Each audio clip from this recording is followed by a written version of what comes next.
Shortly after 7 a.m. on June the 30th, 1908, in the cold vastness of central Siberia near the Tunguska River, farmers, herdsmen, and trappers watched in awe as a round and cylindrical object glowing with a blinding white light and a fiery tail streaked across the morning horizon.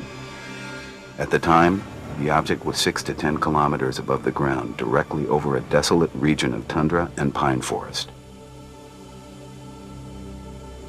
At 7:17, the unknown object exploded in a tremendous ball of fire, completely destroying an area of over 2,000 square kilometers, equivalent to an area larger than Los Angeles or New York City. The resulting firestorms lasted for several weeks, burning an additional 10,000 kilometers surrounding the flashpoint. This explosion could be felt several thousand kilometers away. Strangely, though, upon investigation of this location 19 years later, no impact crater of any kind was found. No one, until now, knew exactly what the object was that caused this massive explosion.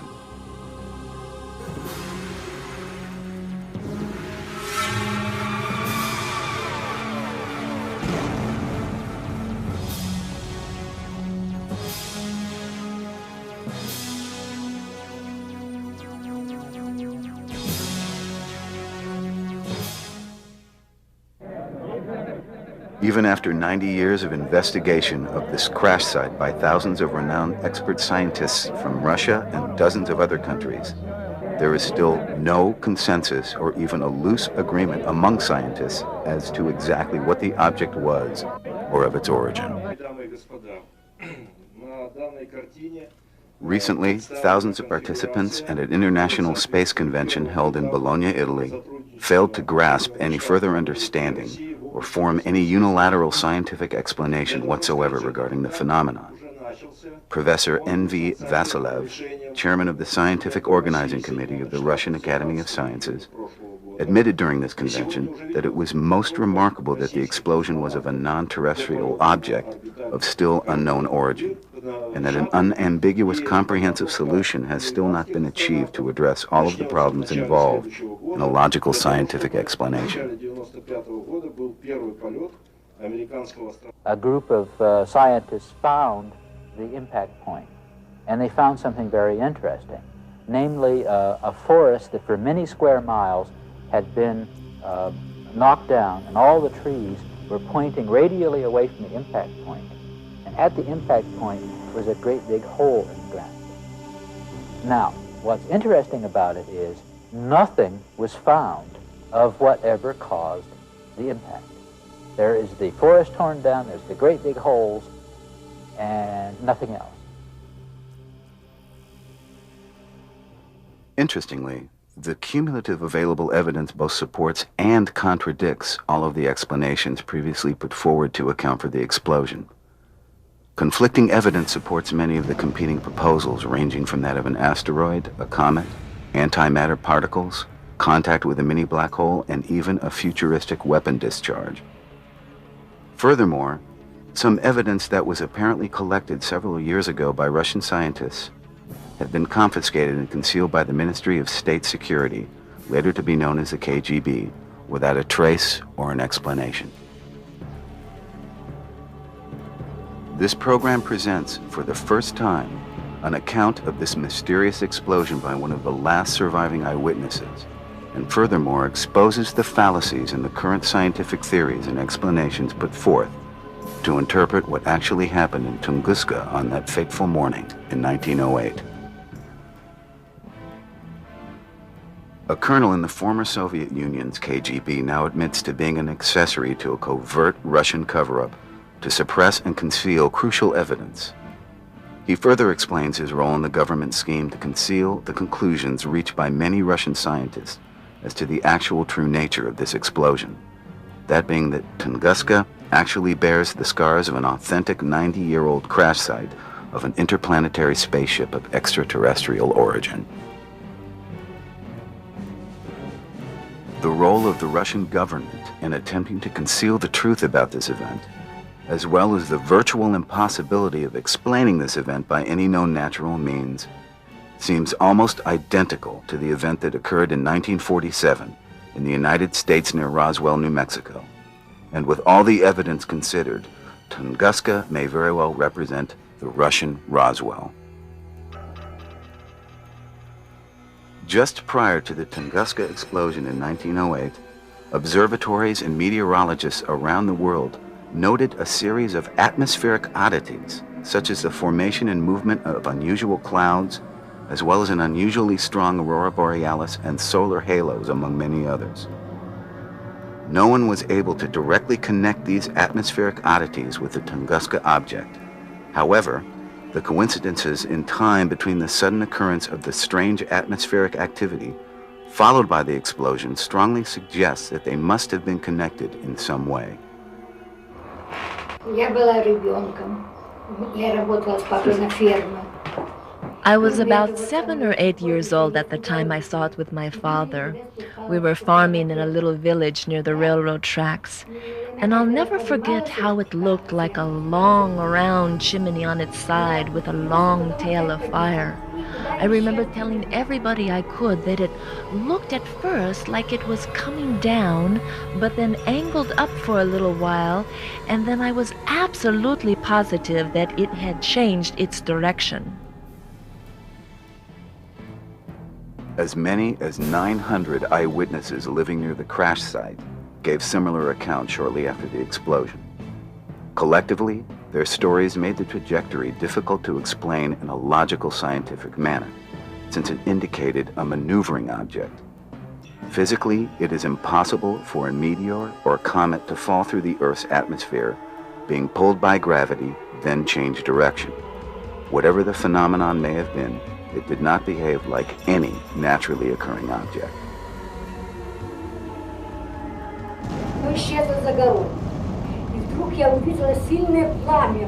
It disappeared over the next mountain ridge. And I remember like it was yesterday, how a few seconds later it seemed like the entire world ended. There was a flash that filled the entire sky, and it was like the sky opened up and split in half. I put my hands over my eyes and I could see the bones in my hands.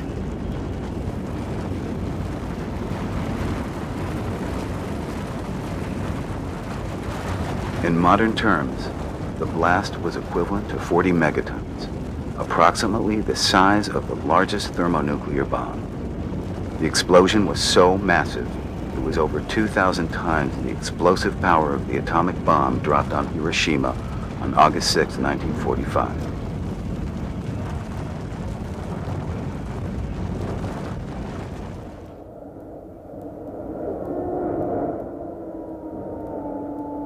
Given the remoteness of the area, the onset of World War I, and the internal conflicts within Russia, which resulted in the Communist Revolution, it wasn't until 1927 that an expedition was mounted to investigate the crash site.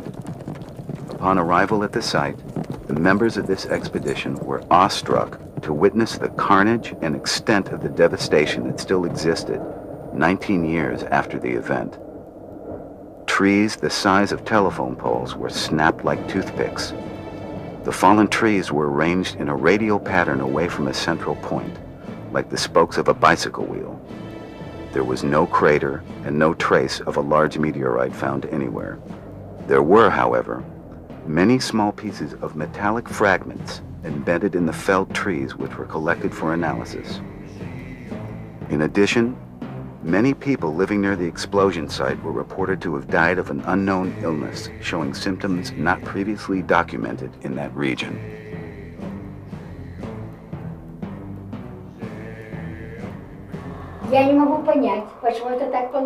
I could not get over the fact that so many of my friends and family were getting sick, and many of them died when still young. They were healthy before, and I just could not figure out why they got sick and died. Another occurrence that could not be explained by any natural means at that time was when the observatory, located 900 kilometers away in Irkutsk, Siberia, recorded very unusual disturbances in the Earth's magnetic field at the time of the explosion, as well as severe magnetic storms occurring just after the explosion. Satisfactory explanations for both the explosion and the resulting abnormalities were impossible until after World War II. Following the atomic bombings of Hiroshima and Nagasaki, aerial photographs of these cities were compared with aerial photographs of the Tunguska crash site. They were surprisingly and stunningly similar, with the notable exception that the Tunguska site was tremendously larger by comparison. In addition, people living near the two bomb blasts in Japan exhibited identical symptoms to those from Tunguska. Many experts came to believe that the people who died of the strange illness near Tunguska did so as a result of radiation poisoning. Stalin узнал о случившемся между Тунгуской и Хиросима. When Stalin found out about the similarities between Tunguska and Hiroshima, he went absolutely nuts. He thought it could have been some UFO testing a new weapon that he could make use of, or something that could be used against the Americans. Stalin just wanted to know what the hell went on out there, and for someone to sort all of that out.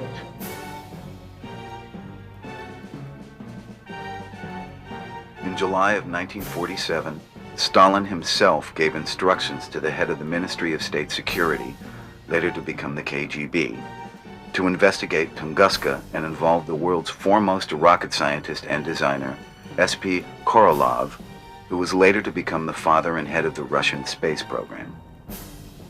Once the Russians acquired the technology to explode thermonuclear weapons, they conducted numerous experiments and test detonations high in the atmosphere. They found that such explosions in the atmosphere had the effect of disrupting the Earth's magnetic field, causing geomagnetic storms seemingly identical to those of the Irkutsk readings of the Tunguska explosion of 1908.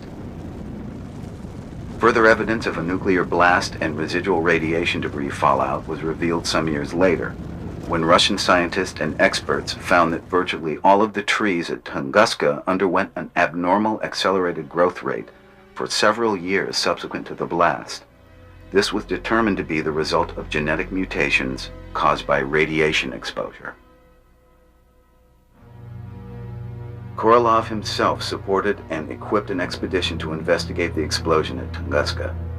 By the late 1950s, a number of expeditions confirmed finding residual traces of radiation throughout the entire blast region. Based on the lack of any unambiguous evidence to explain this event by any natural means, Korolev concluded that the blast had been caused by the crash of an extraterrestrial vehicle.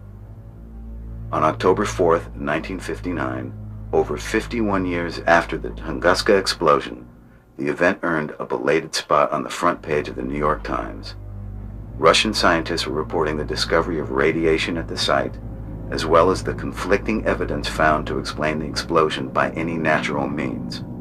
Their collective conclusion was that the event was a nuclear explosion caused by an object of extraterrestrial origin.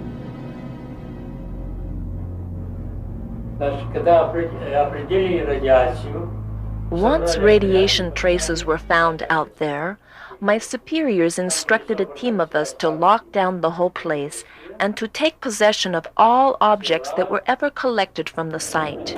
We told all of the people there who saw the object years ago to say that it was only a big meteor. Otherwise, they would get a free ticket to a Siberian prison camp. We thought for sure that we would find some alien body parts, or spacecraft chunks, or nuclear bomb parts. And the last thing we wanted to do was to share any findings with the Americans. Soon afterward, many of the scientists involved in this investigation lost their jobs or were invited by the KGB to a long-term expedition deep in Siberia. TASS, the Soviet government-controlled newspaper media, did an about-face and changed their official story and stating that the explosion wasn't a UFO after all, but simply must have been a comet or an asteroid.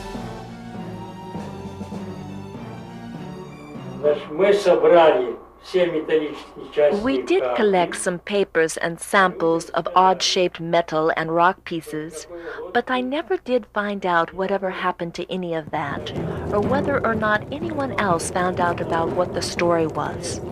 All I was told to do was to have people not say that it was a UFO. We had all of the materials sent to a secret military base just south of Vanovara in Siberia, but I don't know what happened to it since then. For over 3 generations, the Russians have successfully kept the truth from the world about this event. As a result, scientists and experts have been spinning their wheels attempting to explain the Tunguska explosion and crash site by natural means. The most popular of these explanations put forth for this event is that it was caused by either a small asteroid or comet. Both comets and asteroids are essentially the leftover debris from the birth of our solar system over 4.5 billion years ago, when the sun and planets formed from a ball of dust that remained after the explosion of a star.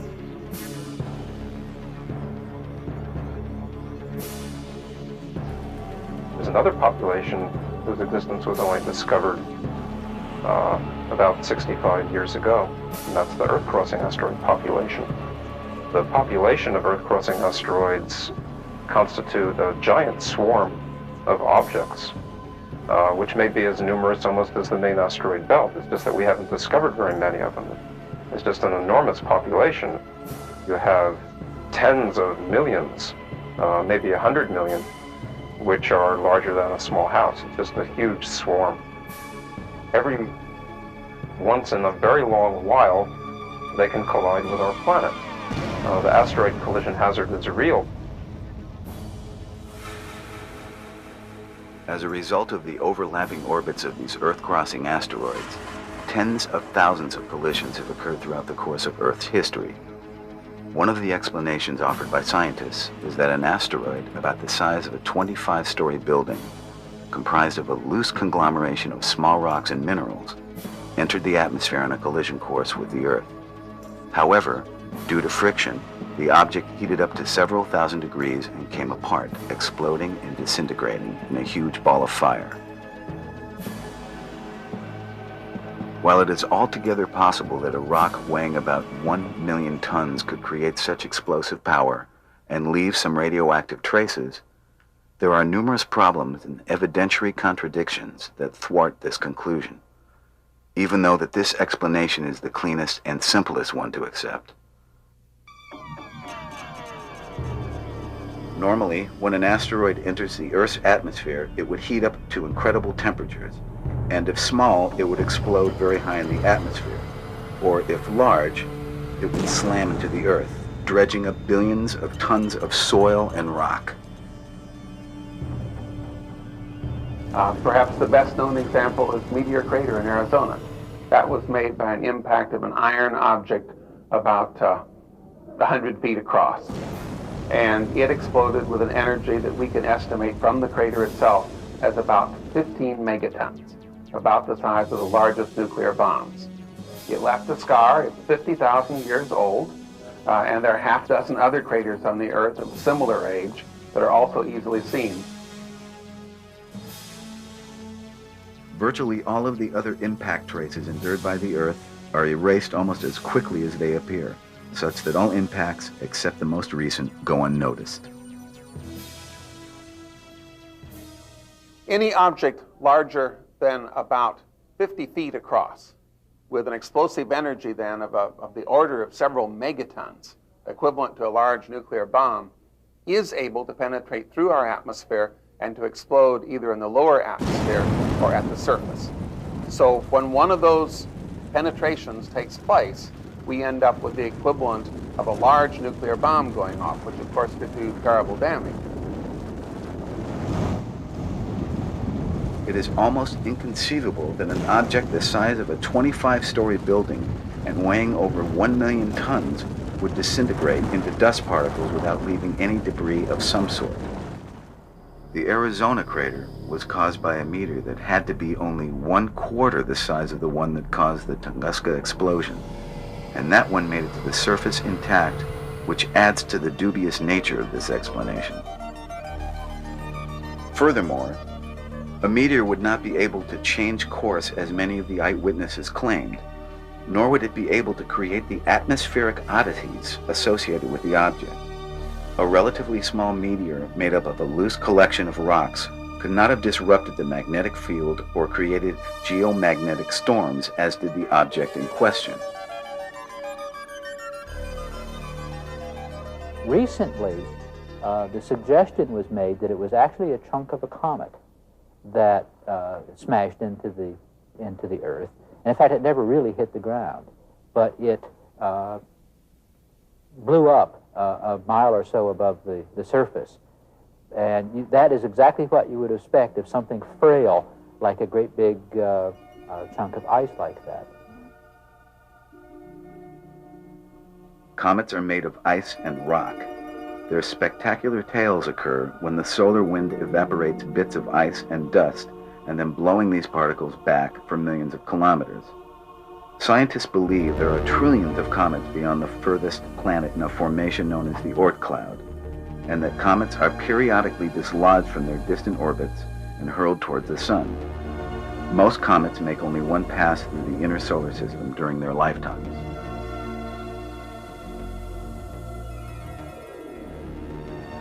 The comet explanation does account for the atmospheric oddities, in that some of the material coming off of the comet tail could have reacted with the upper atmosphere prior to the entry and explosion. As with the asteroid or meteor impact theory, the comet theory also has numerous problems and contradictory evidence that tends to reject this explanation as well. Comets are defined by their brightness and long tails, so it is difficult to believe that a comet could sneak up on the Earth without any prior sightings from anywhere else on Earth. A comet consisting mainly of ice would not have been able to cause the geomagnetic storms or leave such radiation or be able to change course for that matter.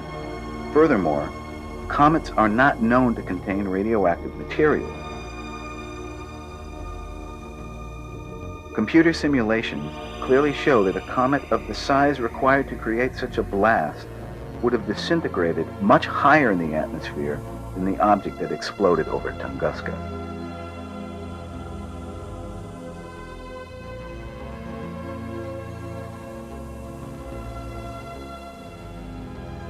One of the more exotic explanations for the explosion is that particles of antimatter were formed over the Tunguska region and then exploded when they came in contact with the molecules in the atmosphere. It has been well documented in the scientific community that when antimatter particles come in contact with positive matter particles, they cancel each other out and can create a massive explosion. This proposal is based on the residual radiation left over after the explosion, the lack of a crater, and the lack of an observation of a mushroom cloud. This explanation, however, does not at all account for the atmospheric and geomagnetic oddities associated with the Tunguska explosion or the eyewitness observations of an object streaking across the sky, not to mention the lack of any rational explanation for where and how these antimatter particles formed over the region. These particles would doubtlessly have come into contact with the atmosphere much higher than the explosion. Hence, these inconsistencies and contradictory evidence clearly dismiss this theory as a possible explanation.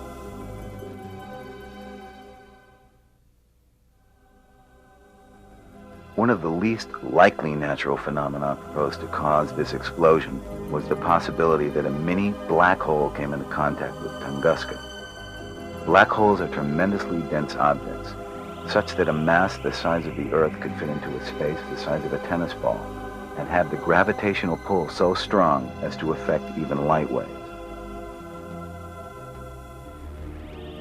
Since the gravitational forces and mass required to create a black hole would be so enormous, it is virtually impossible to get a pin-sized black hole, and any black hole that might theoretically be bigger and come close to Earth would most certainly have catastrophic effects on the entire planet. Therefore, this explanation can also be dismissed as having no relevant merits.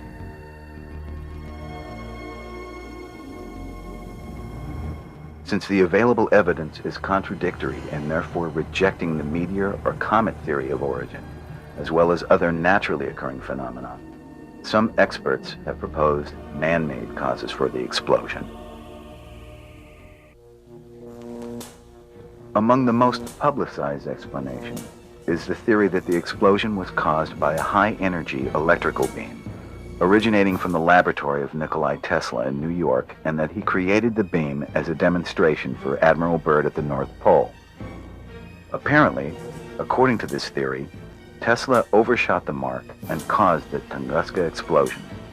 The national network broadcast TV program Sightings presented this explanation as the one and only means by which this explosion could have occurred.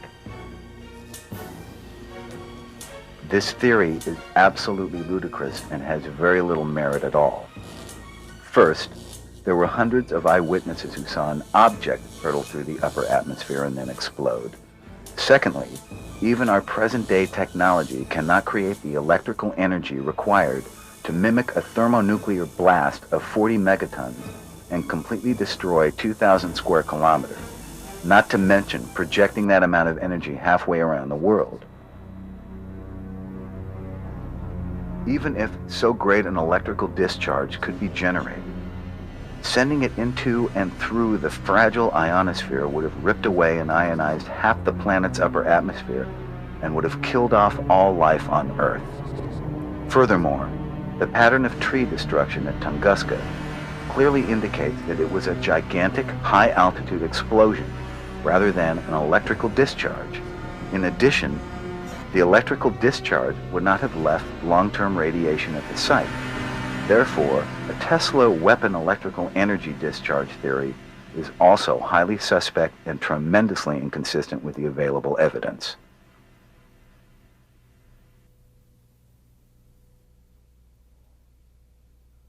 Of all the explanations previously proposed for this explosion, the only viable explanation for all of these variables, as well as accounting for the Russian government's cover-up, is that the Tunguska explosion was not natural in origin.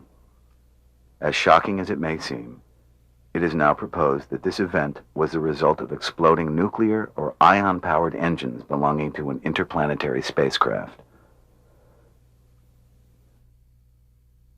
The eyewitness account of an object descending, then angling upward slightly, can be explained by NASA's own study of spacecraft re-entering into the Earth's atmosphere. Re-entry can only be accomplished if done within a 2-degree angle of descent. If the spacecraft enters at too steep an angle, it disintegrates high in the atmosphere as a result of heat caused by friction. If the angle of re-entry is too shallow, the spacecraft descends, but goes back up and out of the atmosphere, much like a stone skipping across the surface of a pond. It is hypothesized that the spacecraft entered the atmosphere at too shallow an angle and was skipping out of the Earth's atmosphere when it attempted to change course but then exploded as a result of overheating and stress on the spacecraft. The explosion itself and the associated evidence is not at all consistent with a meteor or comet chemical explosion, but is consistent with a 40 megaton thermonuclear blast about 6 to 10 kilometers up in the atmosphere. The residual radiation, people dying of radiation poisoning, the abnormal accelerated growth of the trees as a result of genetic mutation, the geomagnetic disturbances, the lack of an impact crater, the lack of any meteor fragments or comet debris, the suppressed collection of metallic fragments, and all other evidence concerning this crash site leaves only one theory intact. That is, the event occurring in Tunguska in 1908 was the result of an explosion of the nuclear or ion-powered engines of an interplanetary spacecraft.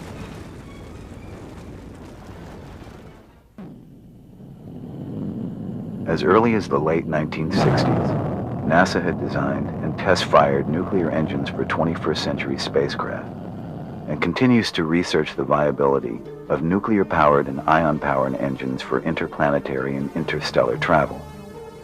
These engines would have to contain at least as much material on board which could conceivably cause a similar-sized detonation as that observed over Tunguska. Well, NASA's been involved in the development of ion propulsion for over 30 years now, and very early they were able to demonstrate good engine performance. But because these engines have such low thrust levels compared to chemical rockets, very, very long burn times are required for typical planetary missions, on the order of 8,000 to 12,000 hours. So the hardest part of working with ion propulsion is demonstrating that the engine has enough lifetime for those kinds of missions. The design and concept for such a spacecraft is not at all science fiction. In fact, it will be the design of our own human expedition spaceships within the next 100 years or so.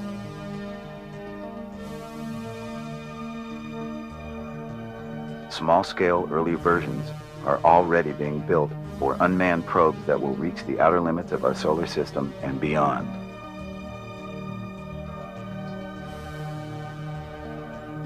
The N-Star thruster will be used first on the first New Millennium mission, which is a comet and asteroid flyby.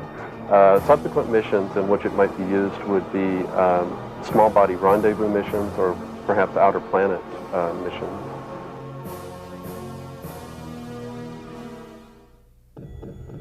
In 1947, the United States government began a massive cover-up of an alien crash site at Roswell, New Mexico, and has for over 50 years continued its conspiracy to hide the truth from the American people. The reports of the U.S. military concealing both a recovered interplanetary spacecraft and alien occupants have made the Roswell crash site by far the most famous example of humanity's contact with extraterrestrial life and government cover-up.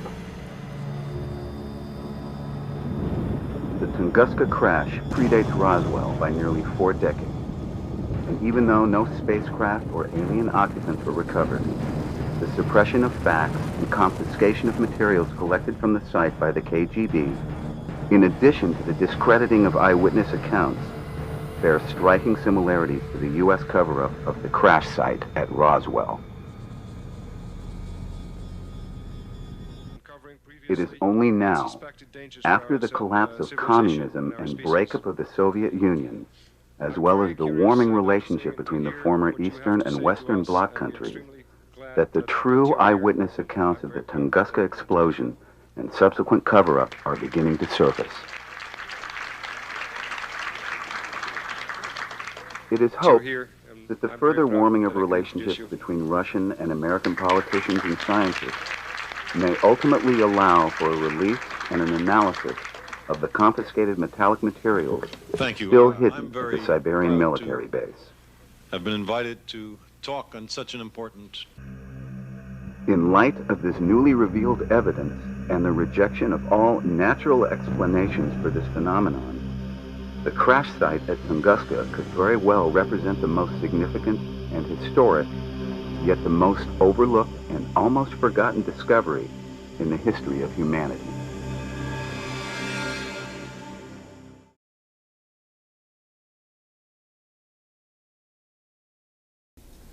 Okay, the name is Donald Yeomans, Y-E-O-M-A-N-S, and I'm a senior research scientist at the Jet Propulsion Laboratory. Okay.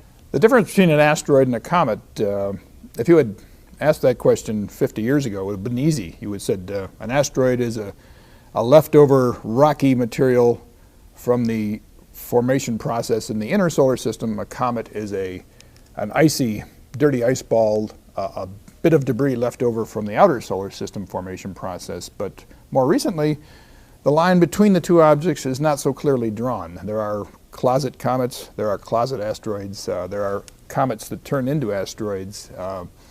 And so the population is really one population of small bodies. The velocity of these comets and asteroids depends on their distance from the sun. The comets go the fastest because they can come from a long distance out of the solar system on nearly parabolic orbits, and they can achieve velocities relative to the Earth of about 72 kilometers per second, which is roughly 72 times faster than the fastest high-speed bullet. Comets and asteroids, the size range from very tiny dust particles to enormous objects that are several hundred miles in diameter. These objects don't have to be so large as to, before they cause catastrophic impacts with the Earth. Anything over a mile in diameter or larger is going to cause a catastrophic collision on the Earth. That is, the collision impact is not going to be localized. The dust will surround the Earth's atmosphere and shut down sunlight and disrupt the food chain, the plants that rely on sunlight and the animals that rely on the plants. The history of comets is interesting. In cultures as diverse as the ancient Greek, the ancient Mayan, the ancient Chinese, those cultures didn't interact at all, but they all feared comets.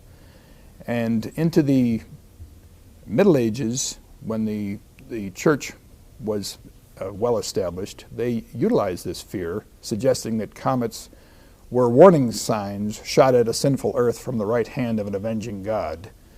And then in the 17th century, when Halley and Newton showed that comets are not warning signs from an angry God, but in fact celestial objects moving around the sun just like the planets, the fear of comets was sort of transferred from a sign of an impending disaster to the actual agents of disaster, because Halley pointed out that as these comets pass by the sun, they cross the Earth's orbit once on the way in and once on the way out.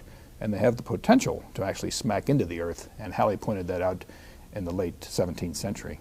Well, I brought it with me. It's a Roman denarius, a coin that was minted about 10 years before the birth of Christ. It's a silver coin, and on the front side is an image of Augustus Caesar, and on the back is the image of the comet of 44 BC. Now, the story behind this is that a comet was seen in 44 BC, and this is well documented by not only the Greeks but also the Chinese, the same year that Julius Caesar was assassinated. And his adopted son Augustus noted that this comet was probably the soul of Julius Caesar rising up into the heavens. And so even in 44 BC, the notion that great comets indicate the deaths of great men was well established. And in fact, in 814 AD, when Charlemagne, the Roman Emperor Charlemagne, died and a great comet wasn't in the skies, contemporary historians simply made one up and put it in the history, because in the 9th century, great men simply didn't die without a great comet in the sky. There are several recorded instances of comets and asteroids smacking into the Earth. The most recent certainly was the Tunguska event in 1908. An object probably the size of several houses smacked into the Earth's atmosphere and caused an explosion that knocked down trees for 30 miles in either direction, wiped out a herd of reindeer, and knocked more than one resident off their front porch, set his shirt on fire. And this was an object that was only about 60 meters in size, just over half the size of a football field. And it didn't even hit the Earth because it broke up in the Earth's atmosphere. If you want to go back further in time, of course, there was the meteor crater in Arizona that was caused by an object of similar size, 60 meters, but this time it was made of iron. So it punched through the atmosphere and hit the ground, caused a crater that was almost a mile in diameter, and it's still visible for tourists today. It's an extraordinary object. That was about 300,000 years ago. And if you go back even further, the granddaddy of all impacts was probably the one that took place in the Yucatan Peninsula some 65 million years ago, when an object perhaps 6 miles in diameter smacked into the Earth, probably a comet, and wiped out most of the life forms at that time, including the dinosaurs.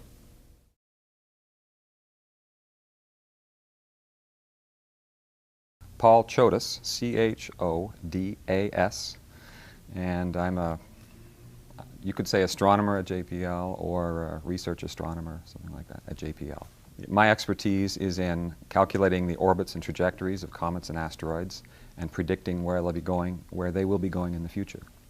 To my mind, the distinction between an asteroid and a comet is that an asteroid appears to be stellar when you take a picture of it. You can't see any coma or atmosphere around it, or a tail. So it really is, the difference really is between an asteroid and a comet, that asteroids don't have the features of a comet, a coma and a tail. Okay. What are they made out of?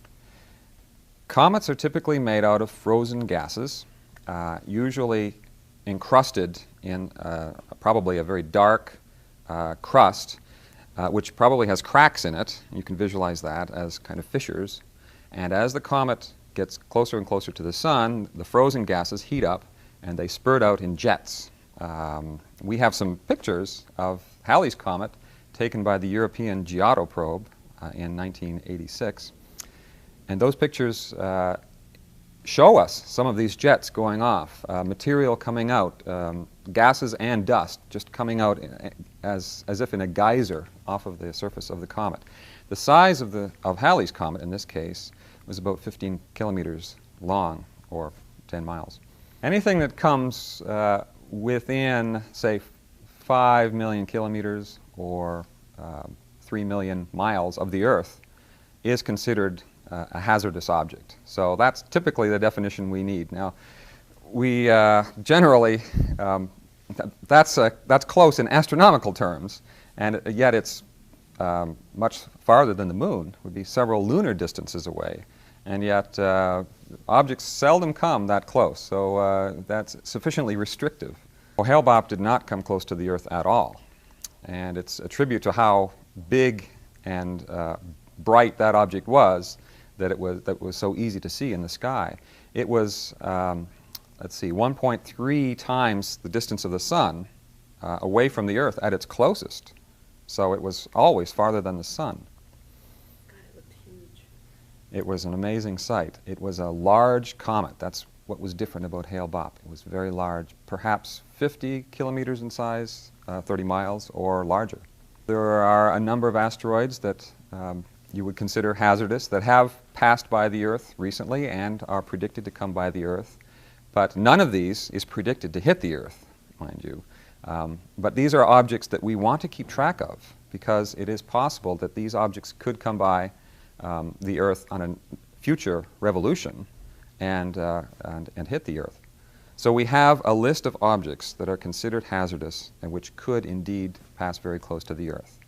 Now, there are some objects that we are tracking that we know will come close, and one of those is called Tutatis.